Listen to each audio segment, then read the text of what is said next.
Hey everybody, welcome to What's Your Story. It's just me this week. I'm going to try to run through, I have a lot of people who ask me a lot of questions. I get stuff on Twitter, I get stuff privately through DMs, emails, on videos, and actually other platforms in like the company I own and run, stuff like that. So tons of stuff that kind of happens, so I thought I would do that. In order to do that too, to make this a little bit easier on me, I'm going to ditch the video and go to an avatar so I can try to like cut away the questions and make it a little bit easier for you guys. So the biggest thing is, and first and foremost is like, how do you make so many videos? And I tell you the truth, it's extremely simple for me.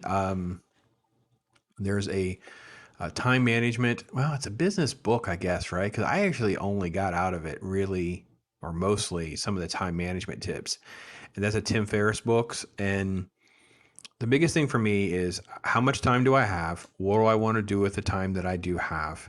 I have goals. I challenge myself, push myself really hard. Like, I had a time where this last week where I only had so many days. I'm going to be on vacation. So I'm like, okay, very aggressive goals. So, I mean, like massive amounts of things I'm doing on like downtime, in between times, going to run, go. What can I do late? So if I can't do videos, could I do this errand at like 10 o'clock at night, just lose an extra hour of sleep? Can I get up early?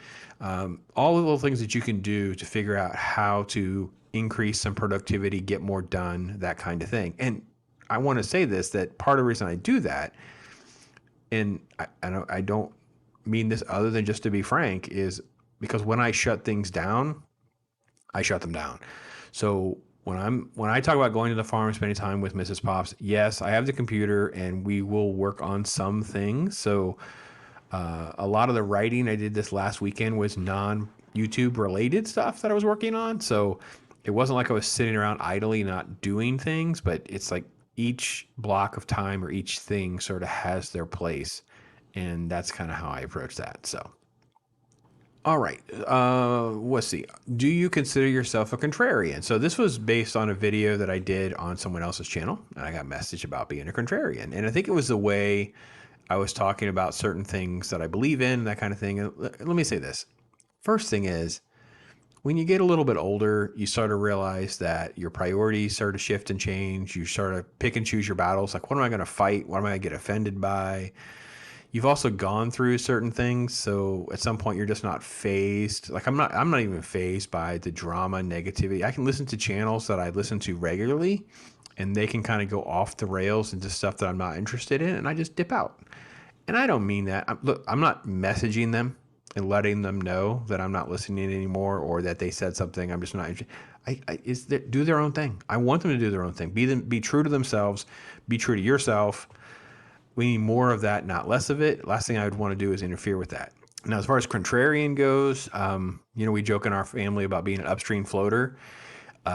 Everything I do, I try to base on pushing myself, of trying to make amends for the mistakes I've made in my past, trying to pave a path towards my retirement, my twilight years with Mrs. Pops and the family, things like that, that would be in our best interest. And then looking with a finger on the pulse of the world and what's going on, what would be some of those things that work well for me. And that does not usually tend to align with what everyone else is doing. I'm going to be honest, and this is kind of hurtful, so I'm sorry, but I want to say this first. I'm pointing three fingers back at myself if I'm pointing a finger at you. So don't think I'm not talking about myself. And that is one, most Americans we're relatively broke, or at least in debt, right? We don't have a ton of money in cash in the bank. We're usually not super healthy. A lot of people are fat and obese or whatever. I'm not. I have a long way to go in that regard, right? A lot of us are divorced or have broken homes, broken marriages, things like that, myself included. So how do I steer away from doing what everybody else is doing? So part of what I had to do when I started changing my life, making major life changes, literally many years ago, I still haven't done well in certain arenas. I still have a long way to go. And part of being a contrarian sometimes, I think, is not being a contrarian just for contrarian's sake. It's being a contrarian because you have to be the fish that's an upstream floater. Like, you've just got to go against the grain. And that's hard. And it can be lonely and difficult and challenging at times. So, indeed. Pops, have you spoken about the situation? And I don't even know what we're allowed to say on YouTube, but it's the Hamas Israel thing. And here's my thing on that. I don't want to. I don't want to keep rehashing that type of stuff here on the Pops channel. I've worked in news. I've covered the Middle East for well over 10 years now. I don't really think my voice adds anything about the Hamas massacre and what happened. I don't really have a lot more to add to what is already a long resume of writing in my voice on the Middle East and that kind of thing. But let me just say this about a religious angle, if you will. If you woke up and your God had said, "This is your final revelation," and you look around you, and now for decades, your country and countries that have similar belief systems are still like third world countries compared to many places in the West. Like you're under a monarchy, you're under an authoritarian dictatorship, you're struggling still to feed and have clean water and healthcare, and you have many of these things, and you see these depictions of countries. You see depictions of Dubai and different areas in the Middle East and these uber wealthy areas, but then these other areas are like third world countries, and you see Israel as this country that has not done that. It's sometimes easier to believe that they're cheating. It's easier to believe they run the world. It's easier to believe all that than that the whole system is the problem. Uh, and I say all that because I want you to think that I would want you to think about that it's way more complicated than what most people are going to put their finger on, right? My voice would never make any addition to that. Appreciate the comment and the thoughts. No, not a special stream. I've done a political stream. I didn't really go anywhere for us. It was fun to hang out with a couple of YouTubers. I would rather do it on someone else's channel if I do that in the future. This question was about the image that you see before you, the little Dr. Pepper logo, Dr. Pops. So Jacob Ironside, hat tip to you, my brother. How much? Because basically the thing oriented about Dr. Pepper, how much Dr. Pepper I drink, how many references there are to Dr. Pepper. Yes, there's a lot.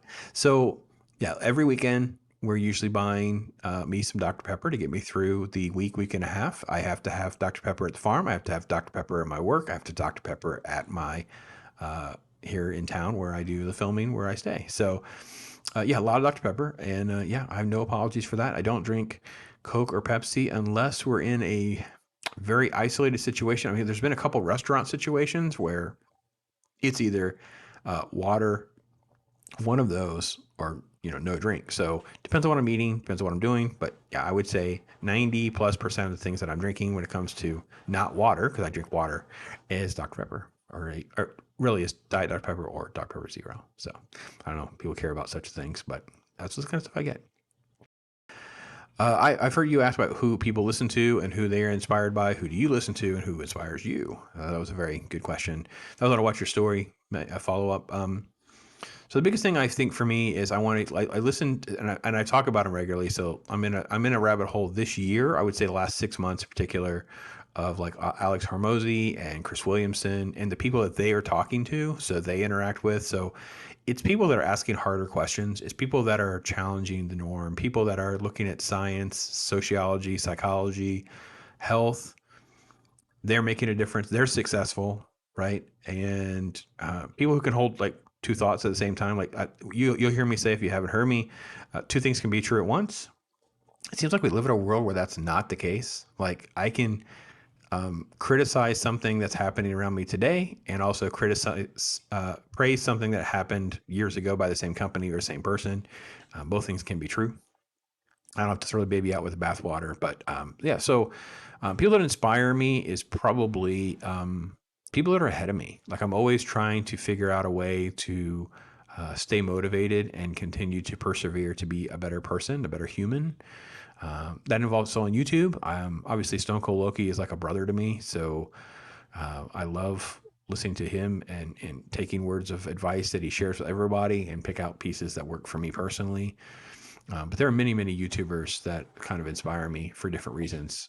From big YouTubers, I mean, I guess obviously I admire and respect what the bigger guys like Nerdrotic and Az and them do, especially Gary with the editing and the team that he has around him. I think it's just, those are great videos. Critical Drinker, of course, is like a mind changer. Mahler, they're like mind changers. I still listen to EVS and Zach, which Diversity in Comics was a better name, but I still listen to some of that. But again, all that stuff's very intermittent. Like I don't have time to listen to a lot of stuff. I listen to more of our circle of influence of folks. So everybody from like, the Cannoli Sasquatch group with Mrs. Sassy and Vex. And then of course like Roman and all of them, Shield Wall, obviously Joker Voice, and obviously Troy and Netter. Follow all their shows. And again, all the people that they're also talking to. So if I say their name and I'm missing someone, please understand when I say that. It's like, if they're the regular panelists that are on their shows, I'm also trying to touch base with their videos and the things that they're doing. Looks like I mentioned Loki by name, but that includes the people that are doing comic book roundtables like Clobby and 24 and those kinds of things. So inspiring and things I listen to, those are all kind of the bucket list of things. And I am forgetting. Man, if I pulled up my phone, I'd be able to find out more. But there's like, the other side of that, somebody like Jacob Ironside does these long form videos. I think I mentioned Roman by name. Roman the Empire's like a friend. These kinds of things. And of course, Zach's has an incredible Wednesday show. But yeah, again, it comes in waves where I like won't listen to somebody maybe for like 2 weeks, and I go in and I'm watching like 6 things at once. I'm consuming like 12 hours of content. So that happens as well. So. Why talk about Disney and Marvel so much? If you hate them so much or you think they stink, then why just let them die on the vine? So I have 3 or 4 different variations of this, from people who are, you shouldn't talk about it, to people who obviously like those things and are mad that I do criticize them.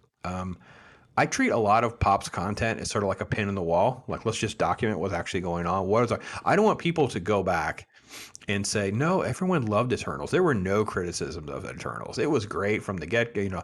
I don't want people to go back and, Loki's fantastic. I don't understand why it got canceled and whatever. It's like I treat all of this as a pin in the time, and I also treat it as a pin in the timeline for me personally. Magtech Mags and I did that when we talked about, I think, older movies, and I really wanted to document like how our thought processes and our opinions can change over time. And some things you grow even more passionate love for. You grow even a stronger affinity for something that you may have cherished, but there are other things where you sort of like ditch it. You kind of like run away from it, so to speak. So anyway, you ask, so basically this is do you have suggestions? So I ask a lot of people about what do they suggest, or life lessons or words of wisdom for YouTubers, small channels, and those kinds of things. So here's my thing about it. The reason I do that is because I think a lot of people are looking for a magic bullet. They think they're going to hear what one person does, they emulate it, they're going to have that person's success. I like just kind of creating a pool of opinions about things that work and don't work. So for me, what you're going to hear words like consistency, like pick your spot, pick your lane, and then just plant your flag there, right? If you can do 1 video a week or 2 videos a week or 1 live stream or whatever it is, plant your flag there, stick to it. Do everything you can in your power to say that's it. Treat it as a job, part-time job. That's your spot. Okay. And at least the people and the algorithm will know that's your thing. Like, I may know that so-and-so has a Tuesday, Wednesday, Thursday show. I couldn't get to it because I was doing this. I was doing my own video, but I will listen to those shows because I know they exist, right? It's a consistency issue. So that's the biggest thing. 2, you're your own worst enemy, right? Most people are not thinking about me. I'm not in the forefront of their mind's eye. I'm an extra in their movie. I know that about other people, so it doesn't hurt my feelings. You just kind of have to know that people got a lot going on. And it's not they don't like you. They love you. They care about you. But it's also like in the grand scheme of everything else going on in their lives. And once you kind of get that head around, it's like, you just kind of like, oh, okay, it doesn't matter. No, and if people are being jerks beyond that, don't worry about it. Just kind of turn the volume down on that. Don't have to listen to it. So let's see. How do you deal with people who berate you or criticize you, or so okay, this is, I wrote 3 variations of this because there were like a couple different comments, and it was like, I don't care about mean people. It was 2005. I got under somebody's skin. They said I was the brainwashed spewer of bile and filth. I wore it like a badge then, wear it like a badge now. I get it. If you just tell people how you feel, somebody that loves it is going to be mad, right? Somebody that hates something usually might call you a ding dong, might call you whatever, but usually they just say, oh, I hate this movie, whatever, or they hate this thing or whatever. So that's fine. But as far as like actual like negative stuff, usually it's I'm boring, or I talk too much, Like there was one person who I guess wanted us to do a reaction or a video and just do, I think they thought we were just going to watch the movie together, and they were mad because we were talking over the whole movie or whatever, starting topping or whatever, and they didn't like that. So fair enough. Other stuff to watch. Go do your own thing. Totally fine with me. I have no problems or regards with that. So anyway, yeah, 15 minutes out. I mean, I guess it's a little over 15 minutes with a little cred, but yeah, I don't have a Watch Your Story guest this week. Don't have one next week. I don't know if I'll have a video for you, but know this. Thinking about you, think about me and what you want Watch Your Story to be. I'm trying to figure out what to kind of do differently headed into 2024. I don't want to just keep playing the same tune on the same drum and for that to get boring for you or me. I kind of do it for the enjoyment and the engagement with the people that I'm talking to. But I've already talked to some of them, so I don't want to like have them back on. We're not going to repeat the same thing. So what should we talk about? You know what I mean? So as I'm headed into Thanksgiving break, obviously Christmas break will be right here before we know it. Hopefully you're spending great time with you and yours. Keep in touch. Let me know what's going on, what's in your mind's eye. And I just can't thank you guys enough, all the members who's supporting us, supporting me. And you guys just take a time out of your life to just even listen to me ramble on for a few minutes. I can't tell you how cool it is to do that. So